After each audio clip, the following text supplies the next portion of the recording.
Good morning to all my friends and family, and welcome to Jim's 5am Club. I'm just in my morning tea break at the moment and thought I'd deliver yet another episode of Jim's 5am Club.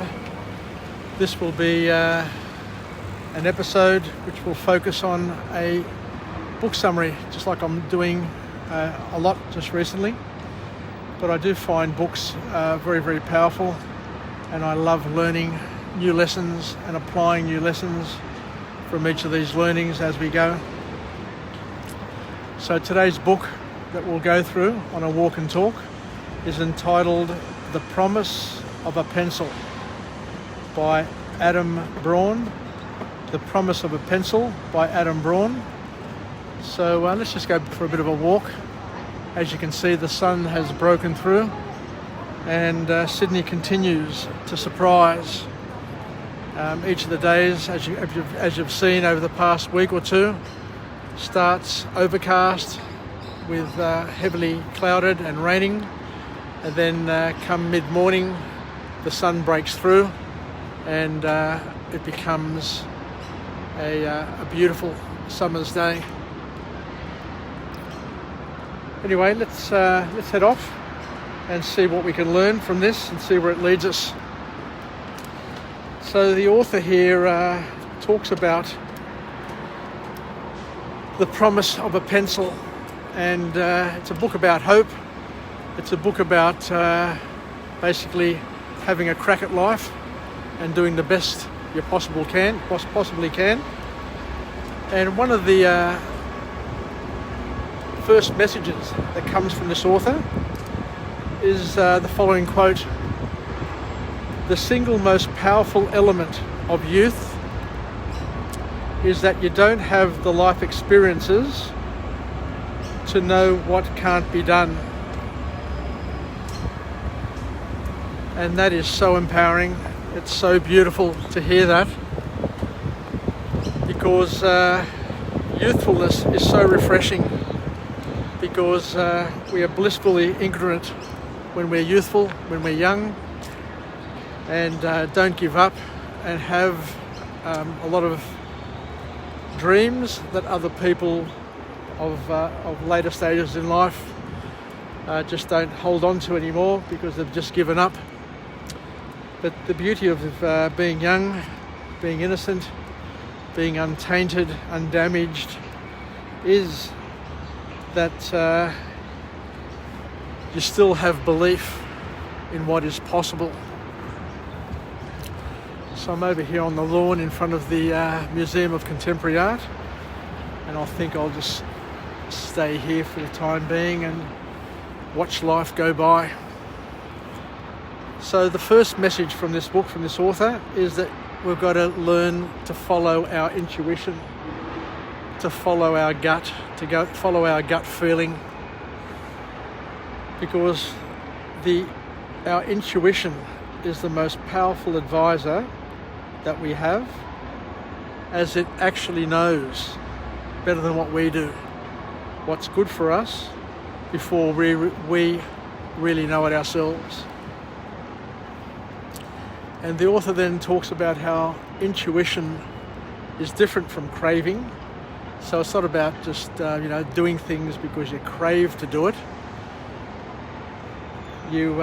Intuition is a deeper feeling that's felt deeper in the soul, and it comes from your subconscious. And the author then goes on to the next point in the book, and where he says that regardless of what age you are, regardless of what you think, if you believe in something and have that intuition that pushes you and leads you towards doing something, once you decide to do something, you've got to act with boldness and with immense confidence, especially when you don't quite know what you are doing. Because as we've learnt time and time again, motion creates emotion, and the more you do of something, and the more bolder you are in doing something, and the more confident you are in doing something, then it gives you the necessary momentum to move in the direction that you need to move, and also to get over the initial hump, because every path that you go on that leads you to something which is important, something useful, will have bumps in the way, will have potholes, and each of those little humps and bumps and potholes requires momentum to push through them, to get through them, to get over them, so you don't stall and die an early death in terms of commitment and action. But the other thing we need to understand also is that we need to be careful. We need to be careful of the loudest people in the room, because often those people, the loudest, are the ones who are making the biggest decisions, and often those decisions actually end up being the worst decisions. So don't just follow the crowd, and just don't bend or submit to the loudest people around you, but submit and observe and follow and respect your inner voice, your intuition. But in order to be successful, the point that the author makes is that we need to marry up our confidence, our boldness, with competence. So unless you're competent at something, then you need to be, I guess, mindful. But competence doesn't come naturally to a lot of people, so you need to stick to what you're doing with an unwavering belief.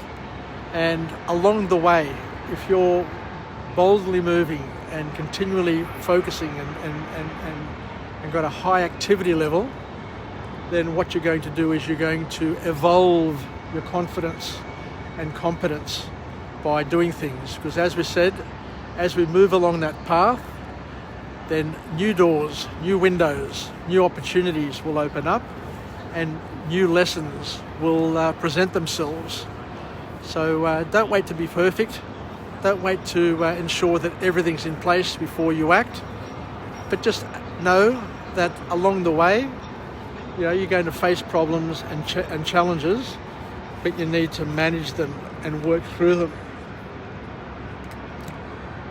So just moving on now, and I'm just enjoying this morning sun, this early morning sun. Just so nurturing, so wonderful. So as we alluded to, and as the author talks about, you're going to have problems, and there's no doubt we're going to have problems, because unless we have problems, then you know that you're not on a worthwhile path, because anything worthwhile will certainly have problems, challenges and issues along the way. So know and embrace the fact that you're going to have problems is the point that's coming out of this book.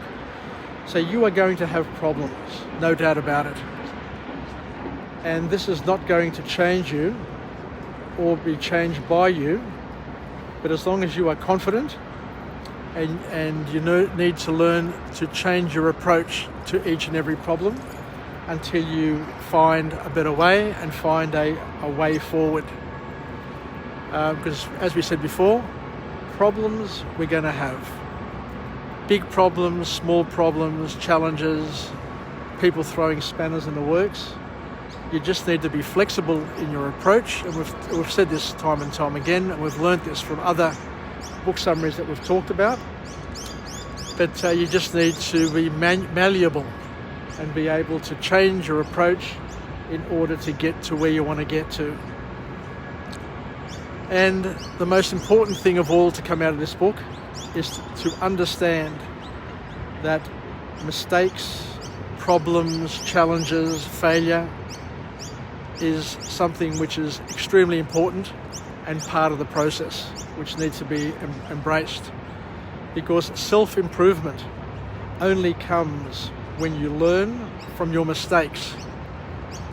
Where you learn from your mistakes, or where you learn from other people's mistakes, where you garner and leverage OPE, other people's experience. So you need to formulate a learning framework and try to learn something new every day.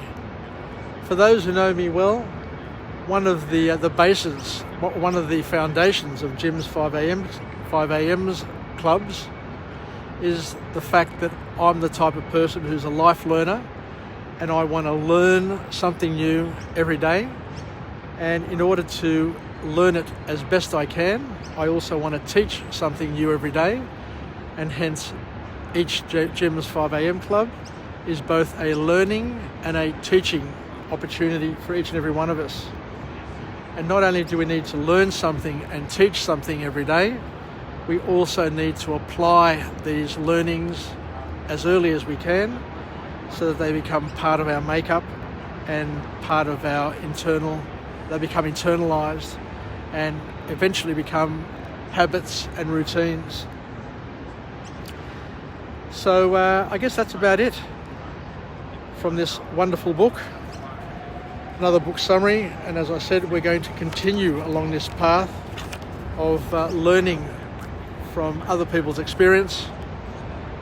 And the book, as I said before, is entitled The Promise of a Pencil by Adam Braun. And there's a number of beautiful life hacks and lessons that we can use from this wonderful book. And the most important of all is to follow our intuition, to be bold and confident, to be competent, but to continue going and to understand that there are going to be problems, issues and challenges, and to understand that they are steps along our path of growing, developing and learning, and that we need to be able to live, learn and pass it on, and to internalize those learnings, use those mistakes and leverage those mistakes in order to become better versions of ourselves. So let's finish off with a positive affirmation. I'm alive, I am well, and I feel absolutely great. To my friends and family, stay connected, stay relevant, stay reasonable, and look at that beautiful blue sky. And stay hopeful, because regardless of whether or not it was raining, overcast and cold this morning, the wind has come through, the clouds have almost been blown away, but there are places where you look up in the sky and it's just beautiful blue sky, beautiful blue summer Sydney sky. And that's about it. So thank you very much. Yasas, Filakya from Jim's 5am Club. And we'll come again a little bit later in the morning at lunchtime. I'll come to you again with another book summary to see where it leads us, but hopefully it can uplift us, get us through the morning, get us through the day, and help us look at our lives through brighter eyes and with the hope that we need in order to get through the challenges that we all face on a daily basis. Because as we know, life isn't easy, life's a challenge, but that's what makes life beautiful, because we've got more than enough capability to get through those challenges, leverage those challenges, learn from those challenges, and become bigger, better, brighter versions of our wonderful selves. Yasas, and we'll chat again. Bye for now.